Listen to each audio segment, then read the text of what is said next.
Hi friends, तो आज देखेंगे हम इंट्रोडक्शन टू कैलकुलस। मतलब कैलकुलस क्या होता है, कहाँ से आया। और 11वीं और 12वीं में सबसे ज़्यादा यही दिक्कत आती है हमें कि कैलकुलस समझ नहीं आता। आगे जाके डिफरेंशिएशन, इंटीग्रेशन कुछ समझ नहीं आता। 12वीं में तो पूरा इंटीग्रल पार्ट, इंटीग्रेशन सब उसी के ऊपर मैथमेटिक्स अपना है। तो आज समझेंगे कि ये क्या है, कहाँ से आया, कहाँ से शुरुआत हुई इसकी। ये बेसिकली सब चीज़ें आज हम समझेंगे। तो देखो, जो कैलकुलस है, जो ट्रिनिटी कॉलेज है कैम्ब्रिज का, यूके का, लंदन का, वहाँ पे एक हमारे बहुत ही फेवरेट साइंटिस्ट कौन, सर आइजैक न्यूटन, वो थे। तो 1665 में एक वहाँ पे, जैसे हमारे यहाँ पे अभी कोरोना की महामारी आई थी, वैसे भी वहाँ पे आई थी, जिसका नाम था ग्रेट प्लेग। तो उस दिनों के दौरान क्या हो गया, जो हमारे न्यूटन भाई साहब थे, तो घर बैठे थे, तो घर बैठे बैठे उनके दिमाग में कुछ नया नया आइडियाज आ रहा था। तो कौन सा आइडियाज आ रहा था वो देखेंगे। वही तो आइडिया था वो कैलकुलस। तो उन्होंने सोच लिया कि यार, मैं किसी भी तरह से कोई भी दो चीज़ों का साथ में कुछ इक्वेशन बना सकता हूँ क्या। मतलब मान लो कि एक इंसान सुबह यहाँ पे था 8 बजे, ऐसा मान लो एक प्लेस पे 8 AM, और उसके बाद 2 घंटे में यहीं पे कहीं से तो 10 बजे कहीं पर तो पहुँच गया। तो यहाँ पे 2 घंटा लग गए उसको, ठीक है। और इसके बीच, उसके दौरान उसने मान लो 200 किलोमीटर या कुछ तो डिस्टेंस कवर कर लिया। तो पहले क्या हुआ था, उसके पहले कैलकुलस के पहले लोग या तो एक तो टाइम बताते थे कि मतलब 8 बजे मैंने देखा था, 2 घंटे के बाद वो यहाँ तक पहुँच गया, ऐसे बताते थे। और या तो फिर ऐसा बताते कि ये 2 पॉइंट में इतना इतना डिस्टेंस है। लेकिन इन दोनों चीज़ों को साथ में वो बताते नहीं, टाइम और ये डिस्टेंस साथ में बता ही नहीं पाते थे। तो सर आइजैक न्यूटन ने यही ढूंढने के लिए कैलकुलस खोज निकाला। तो उसके पहले कैलकुलस जो चालू किया था वो अपने GW लेबनिज नाम के शास्त्रज्ञ थे, साइंटिस्ट थे, उन्होंने शुरुआत की थी। उसके बाद उसी रिसर्च को सर आइजैक न्यूटन ने आगे बढ़ाया। तो देखेंगे आज क्या होता है। और बाद में ये जो कैलकुलस है वो हमें फिजिक्स में, केमिस्ट्री में, बायोलॉजी में, इकोनॉमिक्स में, as well as pure mathematics में और इंजीनियरिंग के जितने भी ब्रांचेस है उतने में काम आती है। तो बहुत इंपॉर्टेंट ये अपना टॉपिक है। तो समझने की कोशिश करेंगे कि ये डिफरेंशियल कैलकुलस क्या होता है। ये देखेंगे, कैलकुलस के 2 पार्ट है दोस्तों, एक है डिफरेंशियल कैलकुलस और है इंटीग्रल कैलकुलस। तो डिफरेंशियल और इंटीग्रल ये दोनों के शब्द में सब कुछ छिपा हुआ है। तो डिफरेंशियल माने क्या, जिसको एक एक टुकड़े को, एक एक चीज को डेरिवेटिव लेना, मतलब हर एक टुकड़े में बांटकर उसको स्टडी करना, एनालिसिस करना। और इंटीग्रल मतलब क्या, उसी टुकड़े को क्या एक एक एक एक जोड़ के फिर इंटीग्रेट करना, मतलब एक जगह पे समेटना, उसको कहते हैं इंटीग्रेशन। तो देखते हैं अभी डिफरेंशियल इक्वेशन। मान लो आपने कुछ तो एक एक्स पॉइंट यहाँ पे लेते हैं 0 से एक्स एक्सिस पे यहाँ पे एक एक्स एक्सिस पे आपने कुछ तो डिस्टेंस कवर किया हुआ, और सिमिलरली यहाँ पर भी वाई एक्सिस पे भी मान लो कुछ तो एक हाई पॉइंट एक वाई पे। तो यहाँ पे अपना लोकेशन मान लो, अभी ये अपने लिए 0 पोजीशन समझ लेंगे, ठीक है। तो बताते समय कैसे बताएंगे, यहाँ पे हम बताएंगे कि ये एक्स पॉइंट है और ये वाई पॉइंट है। लेकिन वाई यहाँ पे जब आते हैं हम, तो यहाँ पे एक्स का वैल्यू कितना है, 0 है। तो हम अभी यहाँ से ऐसा कंसिडर करेंगे कि ये जो वैल्यू है यहाँ का अकॉर्डिंग टू वाई, यहाँ का एक्स का वैल्यू क्या है, 0 ये कंसिडर करेंगे, ठीक है। अभी ये जो पार्टिकल है मान लो यहाँ से यहाँ तक गया हुआ है, ठीक है। अभी देखो, जब ये पार्टिकल यहाँ से यहाँ तक जा रहा था तो उसने क्या किया, वो ऐसे भी मूव हुआ कहीं तो, ठीक है। तो मतलब उसने डेल्टा एक्स इतना डिस्टेंस ये कर लिया, कवर कर लिया, ठीक है। और वैसे ही वाई एक्सिस के अकॉर्डिंग कुछ तो एक डिस्टेंस कवर कर लिया, dy मान लो यहाँ पे, ठीक है। तो ये जो डिस्टेंस है ये बहुत माइनर है, ये मतलब पार्टिकल के लेवल पे बात हो रही है। तो ये टेंड्स टू 0 समझाया जाता है। मतलब मान लो ये पॉइंट अगर A है तो मैं B पॉइंट ऐसा लूंगा कि A के नियर नियर नियर, मतलब बहुत जल्दी उसके इतना क्लोज कि वो भी यही एक ही, मतलब एक प्रकार का वो A ही रहेगा, लेकिन वो क्या रहेगा, अलग पॉइंट रहेगा, उसका नाम दिया हमने B। तो उस चीज को कहते हैं हम x टेंड्स टू 0, उसी चीज को कहते हैं, लिमिट कहते हैं उसको, ठीक है। तो आगे देखेंगे वो क्यों, लेकिन पहले आपको ये बता दिए डिस्टेंस आपको ज़्यादा दिख रहा है लेकिन ज़्यादा है नहीं, असल में वो बहुत क्लोज टू ए के नियर है।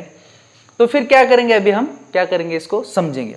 अभी देखो y को मैं लिखूंगा जब भी, तो y को ऐसे लिखूंगा, x की भाषा में लिखूंगा, मतलब मैं y फंक्शन बताना चाहूँ। अगर ये लाइन बताना हो तो हम कैसा लाइन का इक्वेशन लिखते, यम x, मतलब अभी y के फंक्शन में y कहीं पे दिखाई नहीं दे रहा है, लेकिन y खुद एक अलग आइडेंटिटी है और उसमें यम x की बात ही करेंगे।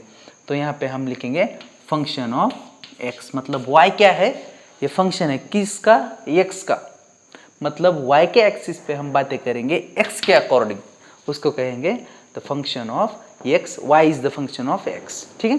तो अभी इसको डिफ्रेंशिएट करेंगे d बाय dx से। तो dx से डिफ्रेंशिएट करेंगे मतलब उसके साथ तुलनात्मक देखेंगे। तुलनात्मक मतलब कैसे, कि दोनों चीजें साथ साथ चलेंगी, कौन सी, फंक्शन ऑफ y भी और x भी, तो उनको दोनों का साथ में जो स्टडी करेंगे उसको कहेंगे हम डिफरेंशियल इक्वेशन। तो यहाँ पे लिखेंगे f ऑफ x। ठीक है। और ये कैसा आएगा, अभी देखो f ऑफ, पहले यहाँ पे y लिखते समझने के लिए आसान रहेगा। तो क्या आएगा यहाँ पे y, यहाँ पे जो पोजीशन रहेगा ये क्या आएगा अपना, ये पॉइंट जो आएगा वो आएगा y प्लस डेल्टा y, और ये जो आएगा वो कौन सा आएगा according to x plus delta x। तो क्या आएगा यहाँ पे y plus delta y minus y divided by delta x, क्योंकि कंपैरिजन कर रहे हैं ना हम इससे। तो अभी क्या करेंगे, हम इसको फंक्शन पुट करके लिमिट ले लेंगे। तो यहाँ पे आएगा d f of x divided by dx limit of x tends to 0, मतलब अकॉर्डिंग टू x, यहाँ पे हमने नज़दीक पॉइंट लिया हुआ था, वो इसकी लिमिट बताया गया। ये ऑलमोस्ट ए ही रहता है लेकिन बहुत क्लोज रहता है, इसकी वजह से बस लिमिट लेना पड़ता है डेल्टा x या फिर dx, डेल्टा x ले लेते हैं। ठीक है। फिर अभी ये जो फंक्शन है y, तो f ऑफ x से रिप्लेस करेंगे, मतलब अभी क्या y का फंक्शन हम x में कहेंगे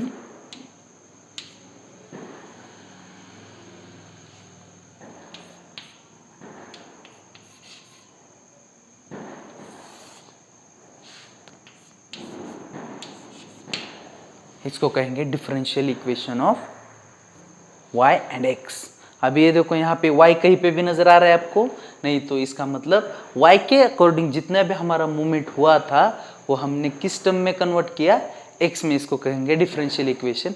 और ये जो है अभी ये थोड़ा सा कॉम्प्लिकेटेड, लिमिट वगैरह नए नए शब्द है, आपको ये डिपेंडेंट इंडिपेंडेंट वेरिएबल क्या है थोड़ा सा समझना पड़ेगा, पढ़ना पड़ेगा, बुक में पढ़ो पहले और उसके बाद ये समझने की कोशिश करो, समझ में आ जाएगा। इसके भी आगे जाके जो फॉर्मूले समझाऊंगा वो समझने के बाद आप डिफरेंशियल क्या है, डिफरेंशियल कैलकुलस वो समझ जाएंगे अच्छे से। ठीक है। तो पहला जो हमारा फॉर्मूला है वो है d by D X X raise to n is equals to n X raise to n minus 1। तो अभी इस फॉर्मूले को एक बार समझ लेते हैं एक प्रॉब्लम से। मान लो एक फंक्शन दिया हुआ है, ठीक है, और फंक्शन जो है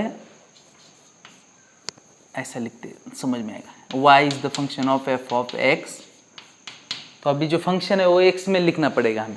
तो क्या लिखेंगे, मान लो यहाँ पे x cube plus 2x square plus 3, ऐसा मान लेते हैं। अभी इसको सॉल्व करके देखेंगे तो क्या लिखेंगे हम यहाँ पे, डिफ्रेंशिएशन ऐसा लिखेंगे डी बाई ये y का फंक्शन है इसलिए थोड़ा साइड में लिखता हूँ, ठीक है। फिर d by D x F of x, मतलब जो फंक्शन लिखने वाले हो, उसके बाद d बाई डी एक्स ये फंक्शन,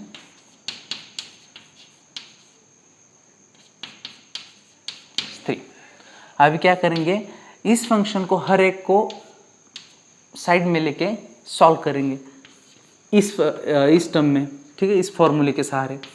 तो d by D X x cube plus ये 2 कांस्टेंट साइड में रखेंगे, d by D X x square plus d by D x 3, ठीक है।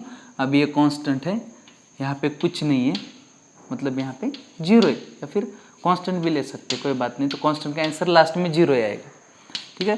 तो अभी यहाँ पे x है और n का वैल्यू कितना है हमारा 3 है, तो क्या लिखेंगे हम यहाँ पे 3 पहले लिखेंगे, फिर x और यहाँ पे क्या है n-1 मतलब ऊपर 3 - 1, ठीक है, plus 2 as it is constant into x, n का वैल्यू कितना है हमारा यहाँ पे 2 है तो 2 लिखेंगे, x रेस टू n कितना है अभी यहाँ पे 2, तो यहाँ पे 2 - 1 और प्लस ये 0, ठीक है।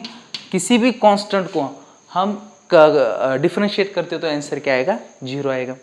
तो फिर यहाँ पे क्या आएगा answer 3x² plus 2 × 4 2 × 2 4 x raise to 1 का 2 - 1 मतलब 1 आता है, 1 लिखा या नहीं लिखा तो भी चलता है, तो ये दैट इज द हमारा ये रहेगा हमारा फाइनल आंसर dy/dx,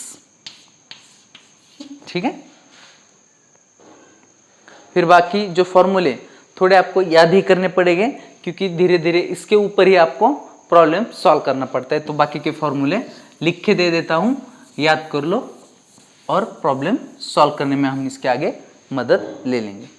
दूसरा फॉर्मूला है हमारा d/dx, एक्सपोनेंशियल फंक्शन है यहाँ पे, तो आंसर तो सेम ही आएगा उसमें, ठीक है। तीसरा है d/dx log x is equal to 1/x।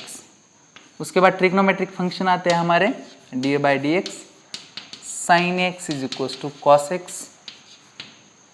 पांच वाला है d/dx cos x minus sin x, ठीक है। और छः नंबर का क्या है हमारा tan d/dx tan x to sec² x। 7 नंबर का d/dx cot x is equal to minus cos² x, ठीक है। और 8 नंबर का d/dx sec x is equal to tan x sec x।